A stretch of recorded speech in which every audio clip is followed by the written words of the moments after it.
ଏହି ଭିଡ଼ିଓଟି ଭୀମ ଭୋଇଙ୍କ ଜନ୍ମ ବୃତ୍ତାନ୍ତ ସିରିଜର ଦ୍ୱିତୀୟ ଭିଡ଼ିଓ। ଏଠାରେ ଆମ୍ଭେମାନେ ଭୀମ ଭୋଇ କିପରି ରାଧାଙ୍କ ସ୍ୱରୂପ ଥିଲେ ତାହା ଆଲୋଚନା କରିବା। ପୂର୍ବ ଭିଡ଼ିଓରେ ଶ୍ରୀ ଅଚ୍ୟୁତାନନ୍ଦ ଦାସଙ୍କ ଦ୍ୱାରା ରଚିତ କଳ୍ପ ସଂହିତାରୁ ଉଦ୍ଧୃତ ପଦ୍ୟାବଳୀରୁ କିପରି ସେ ମହାନିତ୍ୟ ରାଧାଙ୍କ ଅବତାର ଥିଲେ ତାହା ଦେଖିଲେ। ଆଜି ଏହିଠାରେ ମୁଁ ଶ୍ରୀ ଅଚ୍ୟୁତାନନ୍ଦ ଦାସଙ୍କ ଦ୍ୱାରା ରଚିତ ଆଦି ସଂହିତାରେ ଥିବା ପଦ୍ୟ କହି ରଖିବି।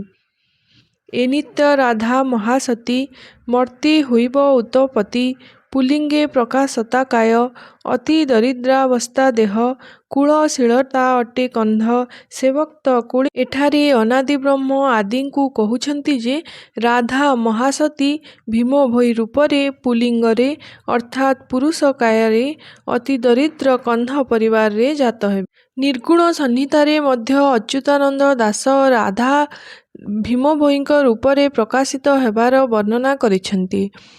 ତୁ ରାଧା ଜନ୍ମି ବୁସେ ମହି ନାମ ତୋ ହେବ ଭୀମ ଭୋଇ ପଦଟି ନିର୍ଗୁଣ ସଂହିତାରୁ ଆନୀତ। କବି ଶ୍ରୀଧର ଦାସଙ୍କ ରଚିତ ସିଦ୍ଧ ଚନ୍ଦ୍ରିକାରେ ଶ୍ରୀ ଜଗନ୍ନାଥ ଗରୁଡ଼ଙ୍କୁ କହୁଛନ୍ତି ଯେ ବଉଦରେ ରେଢ଼ା ଖୋଲଠାରେ ପ୍ରଭୁ ବିଜୟ ଏକାନ୍ତରେ କନ୍ଧ ଅଂଶରେ ଜନ୍ମ ହୋଇ ନିତ୍ୟ ରାଧିକା ଥିବ ତହିଁ ପୁଲିଙ୍ଗେ ହୋଇ ଥିବ ଜାତ ଜନ୍ମରୁ ନେତ୍ରତା ମୁଦିତ ଅନ୍ତେ ତା ସ୍ଫୁରୁ ଥିବ ନାମ ବାଛୁରୀ ରଖୁଆଳ କର୍ମ। ଏହିପରି ବିଭିନ୍ନ କବି ଓ ମହାପୁରୁଷମାନେ ମହାସତୀ ରାଧା ପୁରୁଷ ସ୍ୱରୂପରେ ଭୀମ ଭୋଇ ହୋଇ ଜନ୍ମ ନେବାର ଉଲ୍ଲେଖ କରିଛନ୍ତି।